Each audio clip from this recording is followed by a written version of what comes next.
Assalamualaikum warahmatullahi wabarakatuh. Hamdan syukran lillah amma ba'd. Sahabat manusia plural yang saya hormati dan saya banggakan. Menjelang pesta demokrasi, di tahun-tahun politik seperti ini, banyak kejadian-kejadian yang lucu. Layak untuk kita tertawakan. Dan ini baik untuk sugesti politik kita, saudara. Dari mulai kader PKS yang terciduk, tadi saya angkat, tertangkap basah memakai atribut banser di acara partai PKS, hingga pertemuan SBY dengan Presiden Jokowi yang selama ini dicitrakan bahwa SBY selalu mengkritik, selalu menyerang pemerintahan hari ini. Bahkan nggak segan sekarang setelah pertemuan itu melontarkan banyak sekali pujian kepada Presiden Jokowi. Dan Presiden Jokowi menjawab pertanyaan wartawan apa yang telah didiskusikan selama 1 jam pertemuannya itu dengan SBY. Coba kita dengarkan sama-sama ya.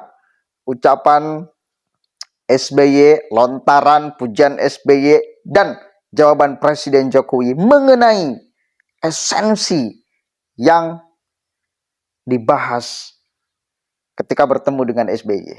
Dan ini ya menamparlah lumayan kepada Anies Baswedan dan kawan-kawan. Ini kan buah dari kekecewaan SBY kepada Anies. Buah dari pengkhianatan Anies kepada Demokrat, kan gitu ya. Akhirnya SBY merapat juga ke Jokowi. Aduh. Jadi nggak ada ya. Koalisi perubahan udah nggak ada ya. Hapus, lenyap, remuk dari isu Pilpres 2024 ini. Nggak ada perubahan. Yang ada semuanya keberlanjutan. Coba kita dengarkan sama-sama nih ya. Usai bergabung dalam Koalisi Indonesia Maju, SBY kian terang-terangan melontarkan ragam pujian pada pemerintahan Joko Widodo. Di depan kader Partai Demokrat di Kabupaten Bandung, SBY mengapresiasi kepemimpinan Joko Widodo. Menurut SBY, Joko Widodo telah banyak melakukan perubahan dan sesuai dengan cita-cita Partai Demokrat yang selalu ingin melakukan perubahan. SBY juga membahas langkah politik ke depan setelah Partai Demokrat mengusung Prabowo Subianto sebagai bakal calon presiden pada pemilu 2024.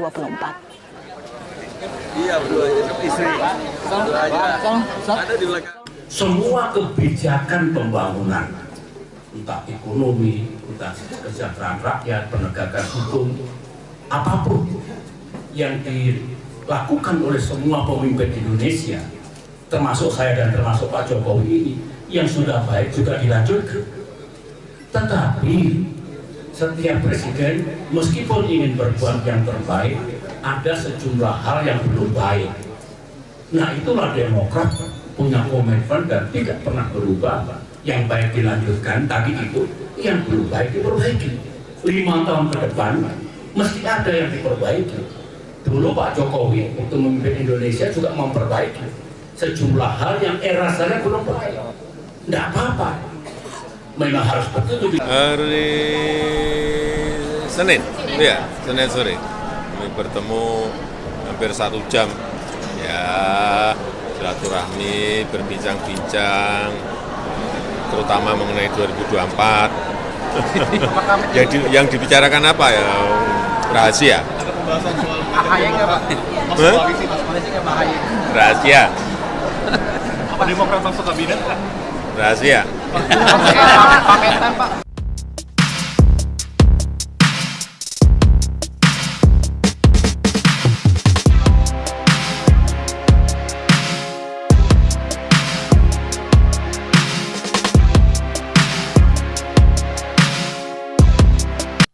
Oke, jelas satu kali lagi saya katakan, ini baik sekali untuk mengasah sugesti politik kita sebagai masyarakat.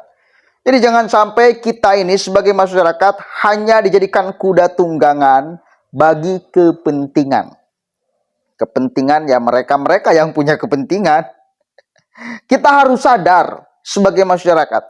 Kita jangan sampai mau gampang diseret sana, siret sini, dukung ini, dukung itu. Padahal ada penggeraknya. Jangan. Kita harus merdeka. Kita harus menentukan pilihan dengan secara sadar tanpa ada giringan dari siapapun. Kita punya kemampuan untuk memverifikasi siapa presiden yang akan melanjutkan Presiden Jokowi, yang akan membawa Indonesia ke arah yang lebih baik, terus dan terus lebih baik. SBY pun udah menyadari bahwa ketika di eranya ada beberapa yang kurang sempurna, disempurnakan oleh Presiden Jokowi, dilanjutkan oleh Presiden Jokowi, diubah sedikit-sedikit oleh Presiden Jokowi, diperbaiki. Begitupun sama ke depannya. Jadi ini estafet kepemimpinan. Jadi nggak ada perubahan ya, udah coret. Itu jualan yang udah nggak laku sekarang. Isu perubahan menjadi barang yang sudah tidak laku di isu Pilpres 2024 ini. Semuanya keberlanjutan. Hah? Itu kan. Itu faktanya. Itu fakta loh. Jadi semuanya juga berebut kepentingan. Kita harus sadar sebagai masyarakat. Jangan mau diseret-seret. Ini karena ini capres yang sangat memperjuangkan ABCD. Ini pilih ini karena ini capres yang paling Islami, taat beragama, segala macam. Kepentingan politik. Kalau ada yang dulu jualannya ini satu-satunya capres yang menentang, yang melawan oligarki. Nggak ada. Anies kan dicitrakan kayak gitu kan. Anies dicitrakan sebagai antitesa. Bahkan ketika Anies ditanya seperti itu, dia menjawab apa coba? Kadang-kadang antitesis, kadang-kadang sintesis. Jadi udah nggak pede berbicara, menjual perubahan itu udah nggak pede. Karena memang faktanya nggak laku lagi. Dan ternyata semenentang-menentangnya SBY, sebeda-bedanya SBY,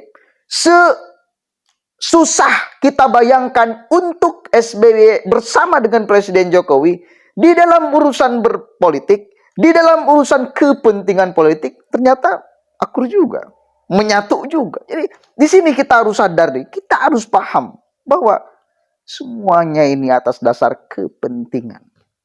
Silakan kalian mau condong kemana secara selera. Ya, seleranya kemana silakan pilih. Jadi kalau misal ada mainan isu, ini calon yang, semuanya juga yang. Kita harus sadar itu. Kita harus sadar itu. Gak usah ikut satu komando. Ente kalau ikut komando siapapun aja, maka sudah jadi ente menjadi kuda tunggangan bagi mereka-mereka yang punya kepentingan. Dan saya pribadi akan menyadarkan kalian, jangan mau dijadikan hanya kuda tunggangan. Jangan mau. Harus merdeka. Harus bersikap sendiri. Ya, punya pilihan dari ketiga bakal calon presiden ini yang kita bayangkan bisa membawa Indonesia ke arah yang lebih baik. Ya. Tidak memakai isu yang memecah belah masyarakat, yang membuat ribut masyarakat. Kalau ada capres yang memakai isu itu, membuat kisruh, membuat ribut, membuat pertentangan, membuat cerai sebuah keluarga, maka jangan pilih. Karena sebelum dia menjadi presiden pun, dia tega mengorbankan rakyatnya untuk bertengkar. Ya? Dia tega mengorbankan keluarga untuk bercerai karena isu yang dibuat. Jadi, kenapa saya sepakat kepada ucapan Gus Yakut misal, saya jadi panjang lebar, nggak apa-apa ya. Karena memang kalau agama dijadikan alat kepentingan politik, maka Ini yang akan ribut di akar rumput, saudara. Ribut di akar rumput. Berbahaya ini. Potensi pecah belahnya luar biasa. Padahal semuanya demi kepentingan politik. Demi kekuasaan. Silakan Anda berkuasa, tapi dengan memakai isu yang tidak membuat masyarakat ribut, pecah, retak, keluarga, putus hubungan saudara, segala macam, putus hubungan pertemanan. Silakan. Silakan Anda memimpin. Jangan pakai isu itu. Kalau kalian pakai isu itu, Anda pakai isu itu, maka kita akan berteriak, jangan pilih orang kayak gitu. Karena dia udah tega sebelum dia jadi presiden aja. Syukur-syukur isu yang kemudian dia kelola, dia buat, itu membuat dia jadi. Ributnya udah, jadinya enggak ini kan. Dan kita akan kampanyekan. Bila ada orang, calon presiden, wakil presiden, relawan-relawannya, partai pendukungnya yang mengkampanyekan, yang membuat isu, dan isu itu membuat retak, membuat pecah, membuat gontok-gontokan di akar rumput, kita akan kampanyekan. Jangan pilih mereka. Manusia tega itu namanya. Itu ya. Mudah-mudahan ada manfaatnya. Karena kita harus sadar, semuanya demi kepentingan politik. Kita kadang-kadang tidak mendapatkan apa-apa. Gitu kan? Masyarakat di bawah kadang-kadang nggak tahu apa-apa, nggak mendapatkan apa-apa lagi. Cuma histeria aja bareng-bareng. Jangan, kita harus cerdas sekarang. Kita harus merdeka sekarang. Memilih siapapun aja yang menurut hati kita, dia akan membawa ke arah yang lebih baik Indonesia. Itu aja. Cukup jadi panduan kita. Jangan ikut-ikutan komando-komandoan lah. Menurut saya sih, saya pribadi tidak akan ikut komando siapapun aja. Saya akan memilih dia yang menurut saya mampu membuat Indonesia menjadi lebih baik. Begitu. Mudah-mudahan ada manfaatnya. Allahul muwaffiq ila aqwamit thoriq. Wallahu a'lam bishawab. Assalamualaikum warahmatullahi wabarakatuh.